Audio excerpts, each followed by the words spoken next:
Tapos nga atong mautingkay ang mga record sa Gison sa kinabuhi, sa atong hinigugma atong mga kaila, nanigsoon. Mubalik ang Diyos aros pagsilot sa taong mga dautan. Kini pagsilot sa mga dautan, mao ni ang ikaduhang kamatayon. Mabanaw ang mga dautan, dili aron manunod sa ginharian. Banahon sila, aron sila pagapatyon.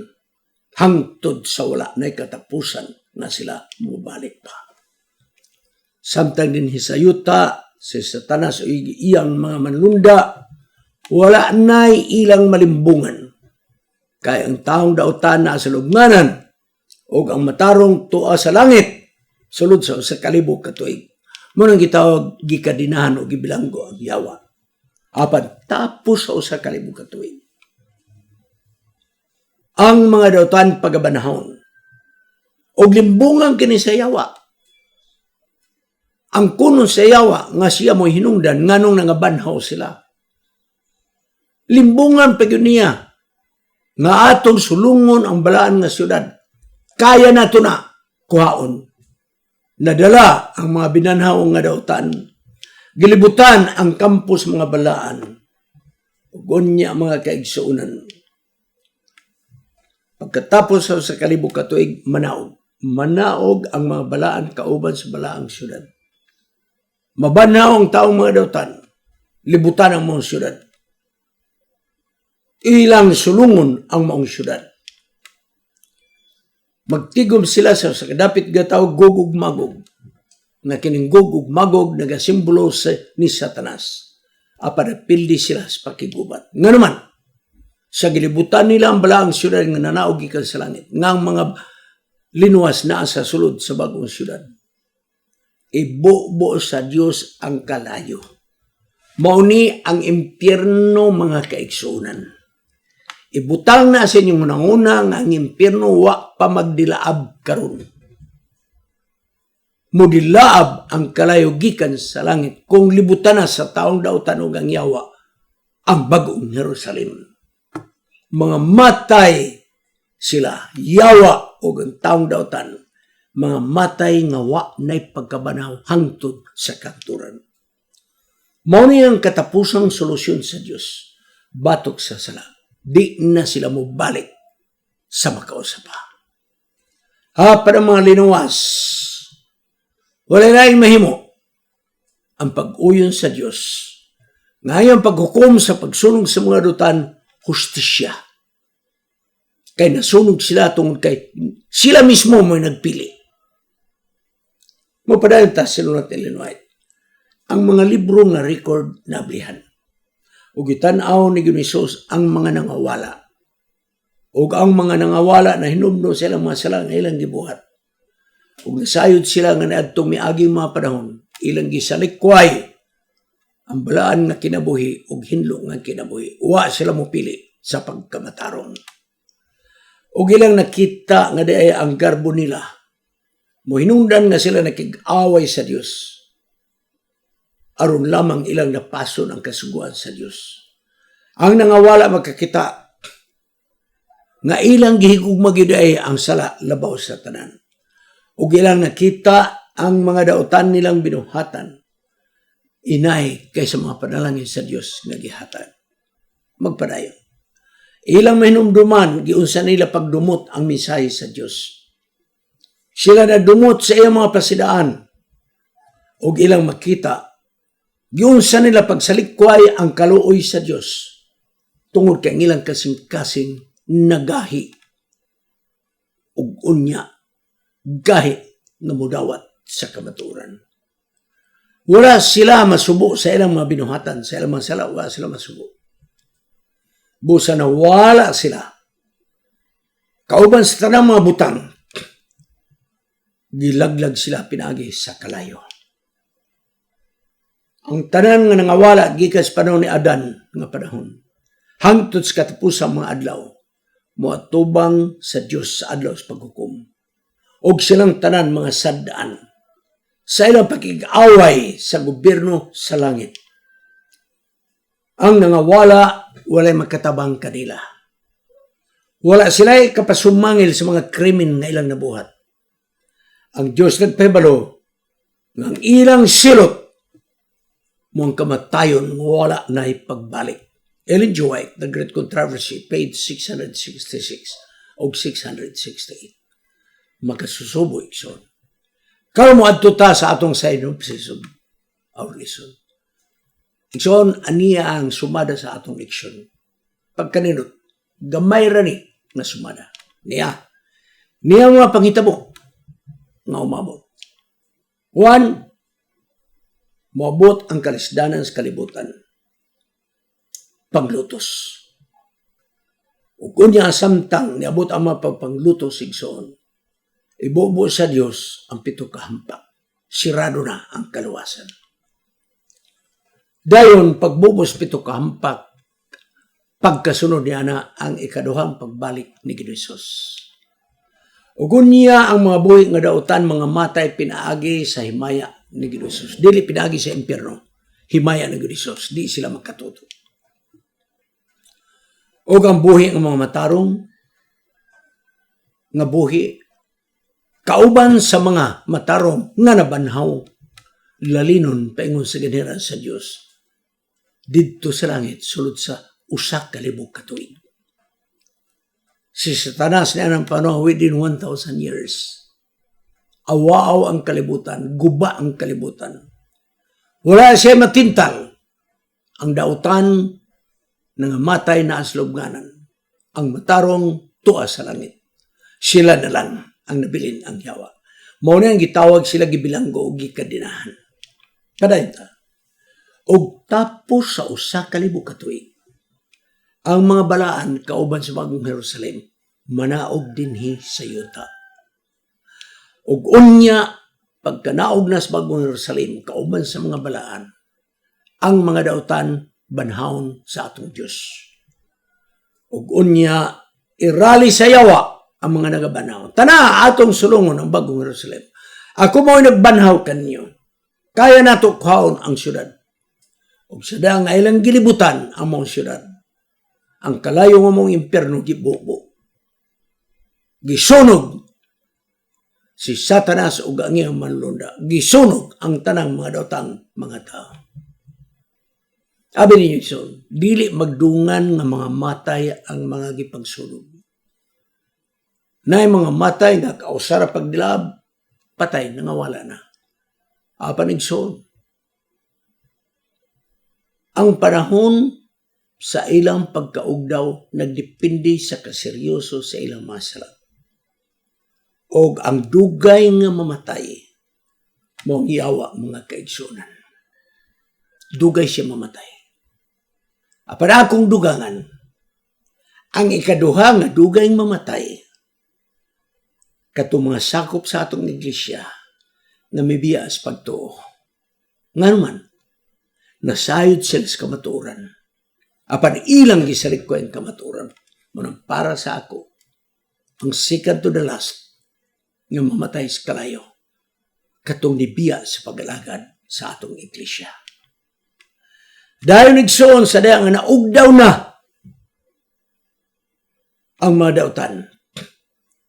Nasunog na ang tibok nga kalibutan. Mao na ang gingon nga ang Diyos magabuhat sa bagong langit ug sa bagong yuta. Ug unya, ang bagong yuta mao nang puy-anan sa mga taong linuwas. Ug ang mga katawhan nga mga linuwas mugula na gikan sa bagong Jerusalem. Mugula na sila. Og i-distribute na sila sa tibok naong sa yuta. Mo-repopulate kita. Atong usbon pag-okupar ang yuta, apan bag-o na ang yuta. Bag-o na ang yuta. Wa na mga kasakit nga atong magyan. Hayahay na ang yuta nga atong mubalik ang tanaman sa Eden, mga kaigsoon. Busay igsoon, ang dautan o ang yawa. Sa diha nga nangamatay sila sa impyerno, di na sila mubalik pag-usap. That's the end. Pagkatahom igsoon. Muni ang atong kalipay nga gipaabot. Akong tapuson. Dugay na ni nga kasinatian ako. Aritas practical application. The Parable of Basketball Game with My Friends. Ako igsoon sa batanon pa ko. Gadula-dula ko basketball sa among barangay. Pero ako na matikdan, wala ko mo padayon. Nga naman, ako nakaplaga na akong kaugalingon. Ang akong gitason, ang akong gimubon, dili bagay sa mong dula sa basketball. Niundag ko. Nang labay ang mga panahon sa wa pa ko mag-retire. Nagkakita mini Ambassador Tejano. Ako na siyang classmate sa Mountain College. Kaya nag-eskwela mo na pagka-pastor. Classmate ko na sa Mountain College. Gimbitar ko sa ilang balay nga dito ko matulog. Kay pagkaugma igsuon, pagkaugma. Sa hapon, musakay ko sa plane balik sa Cagayan de Oro. Dito ko maghigda sa ilang balay. G-entertain ko mga kaigsunan pagkanindot. Ang among pagkaon na sa gawas, na mga sulo, igsoon, gipangdagkutan, o iyang gimbitar iyang suod nga higala, nga ako pong higala, kay classmate nako sa Cebu nga nag-eskwela pa kami. Si Congressman Arlene Abayon. Amigo sila tungod kay usara ka probinsya ang ilang gigikanan, Samar Island. Kay si Arlene Abayon, Adventista man usap. So nangaon may kauban ni Congressman Abayon. Dahil mga kaigsunan, pagkaman na mugkaon, na ay dulaanan nga basketball o salang karing. Kini si Congressman Abayon o si Ambassador Tejano, mahilig modulag basketball. Busa ila kong gipugos. Double. Duha-duha.